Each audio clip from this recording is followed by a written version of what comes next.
Good morning. My name is Luke. Really good to be with you here in the building, and welcome to everybody joining online as well. It's great to be together this morning. And get out of my face. That's right. Get out of my face. Get out of my face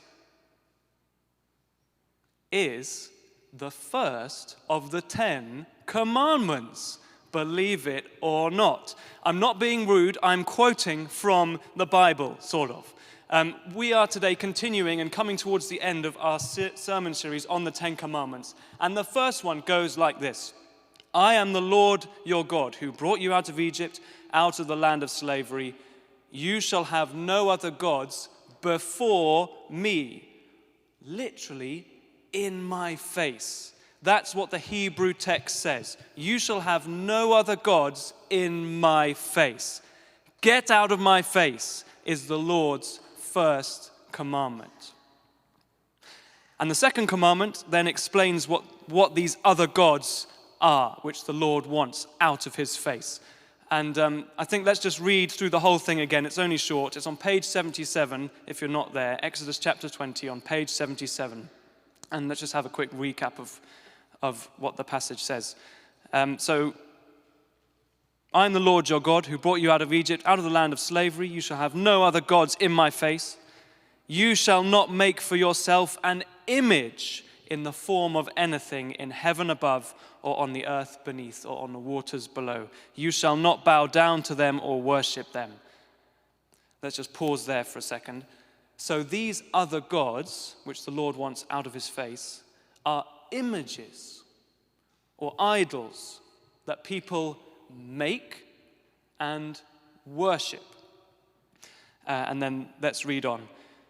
You shall not bow down to them or worship them, for I, the Lord your God, am a jealous God. Let's pause again. Throughout the Old Testament, God is called jealous. This isn't a one-off. God's jealousy is talked about a lot. But it isn't a petty or an insecure kind of jealousy. Instead, in the Old Testament, again and again and again, God's jealousy is described as fire. Fire. Blazing, strong, engulfing. So here the Lord is saying that these other gods in my face, these images or idols, stoke my fire in a bad way.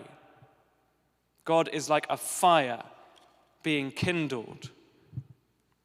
Let's continue.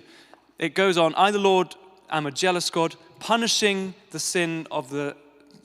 children for the sin of the parents to the third and fourth generation.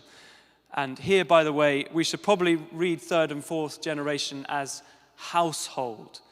The Israelites lived in that culture with an ancient family structure. The core unit of society was a household where 3 or 4 generations would live together. So when it says punishing the children for the sin of their parents to the third and fourth generation, read household, punishing the household. But it goes on, showing love to 1,000 generations of those who love me. So there we go. There are the first 2 commandments that we've just read. And the overall impact, in short, is that the Lord wants his people to put him first, to prefer him above all else, and that the Lord really, really doesn't like other gods or idols. The Lord wants them out of his face. The Lord flares up like a fire at their mere presence. The Lord will punish a whole household because of them. The Lord really, really, really doesn't like idols. But why? Surely God is God. We're right at the beginning of the Bible, and not many pages ago, God created the whole universe. So how are some little graven images going to hurt him? Why does God hate these powerless pretenders so much? Well, I think it's because he cares for us. Remember, as we've been going through this series on the Ten Commandments, we've been calling the Ten Commandments the 10 gifts, keeping in mind that they are for us. 10 gifts to make us holy, gifts to make us flourish. And the Lord gives them to us because he cares for us. I think what's at risk in this whole prohibition of idols isn't God receiving less worship than he'd like, or God's ego being bruised in some way. No. What's at risk is us, his precious creatures, living lives that are mere shadows of what we're created for. In these first verses of the Ten Commandments, we've got, I think, two polar opposite pictures of what human lives, our lives, can look like. The first you see in the first verse. It says, "I am the Lord your God who brought you out of Egypt, out of the land of slavery." This is one way a human life can be lived. Following God, dependent on God, our Creator, led by him in everything, putting him first above all else, and living in freedom, being delivered out of slavery, living in freedom. The second and opposite picture of what human life can look like is in verses 4 and 5. Someone one day making for themselves an image and bowing down and worshipping it. There's our two poles. Life centered on God or life centered on an idol. In ancient Mesopotamia, in this culture where this text was originally written and where the Israelites lived, idols were like pets. Idols were like pets. They were crafted out of wood or metal, and before an image or an idol was good to go, before it could be used for worship, it would go through extremely elaborate rituals of so-called mouth washing and mouth opening. Rituals performed by the priest over the course of 2 days to purify and open the mouth of the idol so that the deity could, via the idol, receive its daily care and nourishment through food and drink offerings, so it could smell the incense, so it could see what's going on around it. Now that its mouth has been washed, it's been opened, it's been cleaned. That's how you switch on an idol, as it were. And once the idol's mouth had been washed, you could then care for it like a pet. You could feed the deity with what it wants and thereby receive blessing in return. Now, the thing about pets and the thing about this ancient idol culture is that you are the owner. You are in control. As much as you may seek to put your pet first, as much as you love your pet, it's yours, and you're the boss. So what's really at stake in making idols in this ancient context is control. And in these first two commandments, God is asking his people a question about control. God is asking, you have a choice between two ways of life. Are you going to let me be in charge, or are you going to be in charge and spend your days playing pets, feeding statues? It's also the choice between freedom and slavery. Paradoxically, when we put God first and enslave ourselves to him, we are free, like the Israelites being led out of Egypt. And when we put ourselves first, we become slaves. Slaves to these idols that we must actually spend our time pacifying and feeding like demanding pets. So today, we are not in ancient Mesopotamia. We are in Balham. So why does this matter at all? We don't have graven images or statues in the same way. We do have pets, and I've got no problem with pets, just to be clear, unless you consider your cat to also be a conduit for some local deity or something. Anyone think that about their cat or toucan? No? Okay, good. So we don't have idols in the same way, but we do have idols. There are so many different approaches to this massive topic of idols and idolatry, but Pope Francis has what's my favorite definition of an idol. Pope Francis has described idols as those spaces we mark out as exclusively ours. I think that hits the nail on the head. Idols are those spaces we mark out as exclusively ours. Where we say, actually, God, this is mine, and I call the shots here, and I'm in control.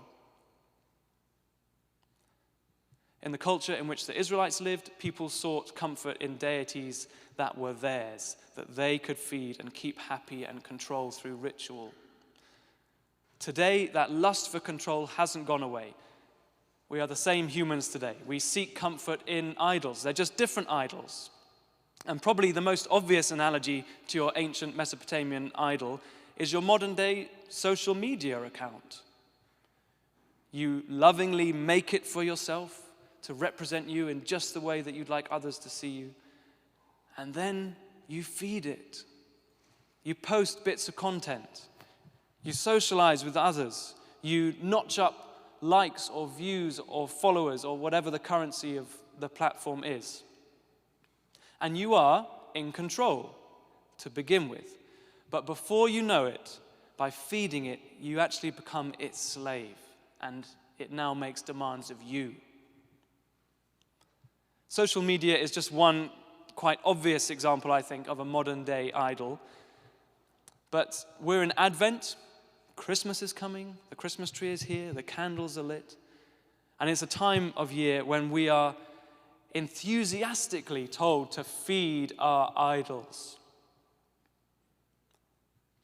Have you ever found yourself stressed out of your mind in the lead up to Christmas, phoning multiple family members, trying to sort out travel arrangements and sleeping arrangements and meal planning for everyone for Christmas Eve, Christmas Day, Boxing Day, New Year's Eve, New Year's Day? Okay, so we've got the in-laws coming on Christmas in the evening or mid-afternoon-ish, and they're allergic to carrots. So we've got to remember to separate the carrots from them. Oh, but they are bringing along their own stuffing. Oh, but also my sister's bringing her stuffing as well. That's okay. And then they'll be sleeping in our room while they're here. And then they'll need a lift to the station on, was it the 28th? Oh, I'll just give them a call to see what time their train is at the station. Oh, man, it's exhausting and it's stressful. What a job. You're doing what you're told to do at Christmas. You're feeding an idol. The idol of being in control by having everything planned. Or even, dare I say it, the idol of family. Of course, families are wonderful gifts from God, but they are idols too. They can become idols. And at Christmas time, we can find ourselves seeking to make sure that at least for Christmas, they'll live up to our standard of what a happy family should be. And we try to control that and make it happen. Or have you ever been that person standing awkwardly on a street corner, balancing a lofty pile of Christmas cards on your hip and feeding them one by one into the postbox? You're feeding another Christmas idol of being in control. Being that competent friend who never forgets anyone, even if you haven't heard of them for decades. Have you spent what you can't afford on presents? Or have you sweated with stress as you've put together a traditional Christmas dinner with all of the trimmings? Perhaps you are feeding the Christmas idol of material perfection, making sure you have all the right stuff. Or maybe you're actually someone who tells yourself and others that you hate Christmas and it's a miserable time of year because of X, Y, Z reasons. Perhaps this is also an idol. This is also a way of being in control, of separating yourself from the concerns of others and putting up a protective layer. Now, of course, I'm exaggerating a bit with all of those pictures. There is joy to be found in planning and in family and in writing to friends and in eating and in giving. And there's a fair bit of truth to be told in being a Scrooge from time to time as well. But Christmas time highlights how we can so easily slip into idolatry with any one of those good things. Normal parts of life, making plans, family, friendships, meals. They can so easily become, as the Pope says, those spaces we mark out as exclusively ours, detached from God, where we're in control. But this isn't what God has made us for. God has made us to live for Him and to put Him first. And the really good news is that God doesn't need feeding. God isn't an idol, so He doesn't need feeding. Putting God first doesn't mean feeding Him with sacrifices or good deeds or getting things right. Instead, God feeds us. During Advent, we anticipate Christmas. We anticipate the reality that has already happened, that God has come into our world, into our lives, in flesh, in Jesus Christ. Instead of leaving us to make a mess of our lives, feeding idols, God has broken into our world to feed us.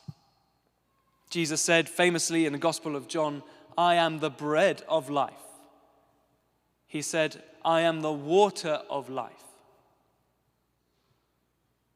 And as followers of Jesus, we trust that in Him alone is true feeding, true sustenance. Sustenance so rich that it sustains us even beyond the grave. That's the kind of food that I want. And that's the kind of food that we get when we put Him first. Putting God first means putting Jesus first, accepting Jesus' offer of nourishment in everything we do, seeking His food always. That's the simple cure to idolatry, seeking Jesus in all things, preferring His food, His nourishment above all else. Which may sound very nice and attractive to you, but if you actually stop and think about it for a moment, surely this is a gargantuan ask. Wait, hold on a minute.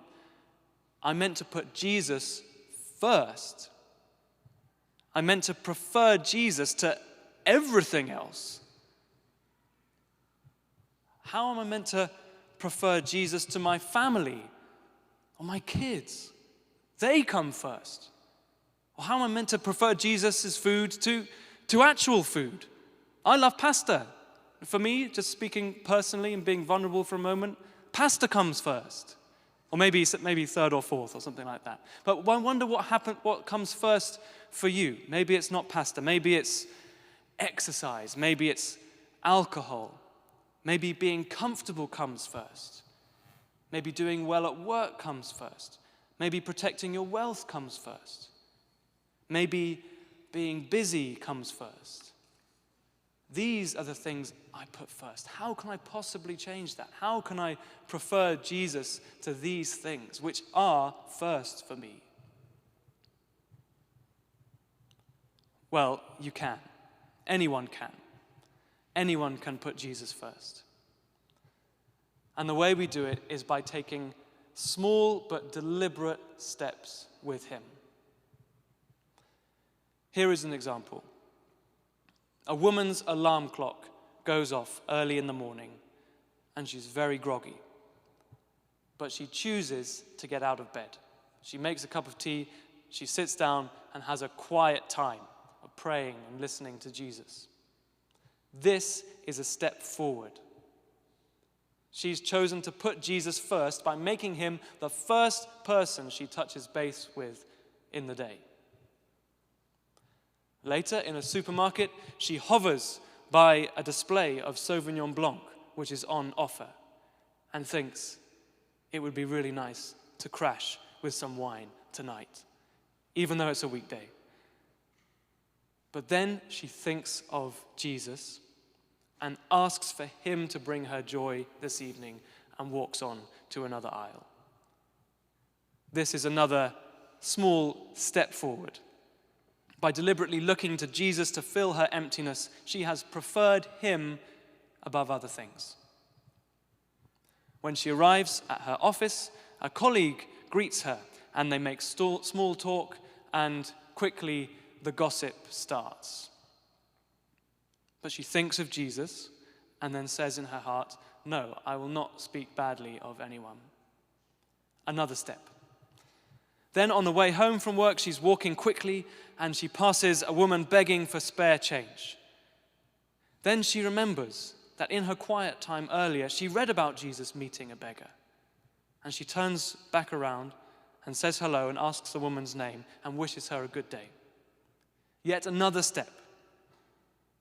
She has started doing, in her own way, the things that Jesus did. In the evening, exhausted at home, it's the moment she's been looking forward to all day. It's Netflix time with a big bowl of carbonara.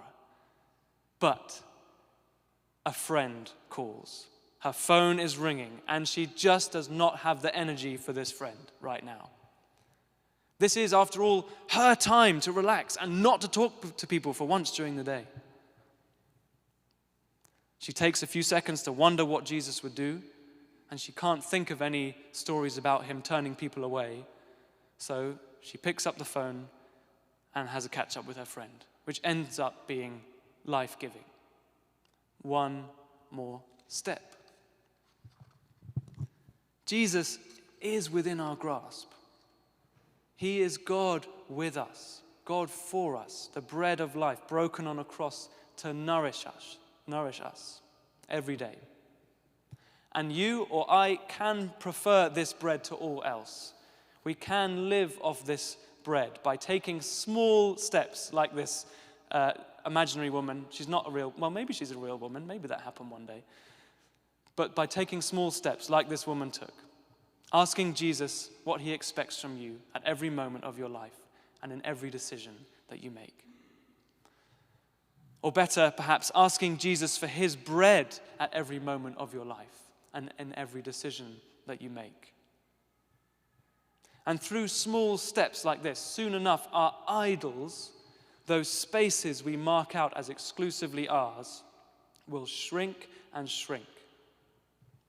Whether it's lie-ins or boozing or gossiping or rushing or Netflix, soon enough these will become less and less interesting to you. Soon enough you won't want to sleep through your quiet time every morning. Soon enough you won't want to buy that Sauvignon Blanc. Soon enough you won't let the conversation turn to gossip in the first place. Soon enough that person begging will become a daily source of slowing down, of connection and pause for you on your commute home. Soon enough you will bless others like your friends by making time for them. You get the idea. Jesus' bread is the cure to idolatry. We'll stop feeding our own idols once we let Jesus start feeding us. And we've just had a time of Holy Communion where we received in bread and wine Jesus' body and blood given for us. And we still have that taste in our mouths. And I would like you all and me to go out of this building today into Advent, into Christmas, savoring that taste, ready to ask Jesus for his bread at every moment and in every decision that we make. Life is so much sweeter when we let Jesus take the reins. He was born for you. He was born to bring you freedom and fullness of life. So as we wait for him this Advent time, prefer him to all else. Let him feed you in every moment and every decision.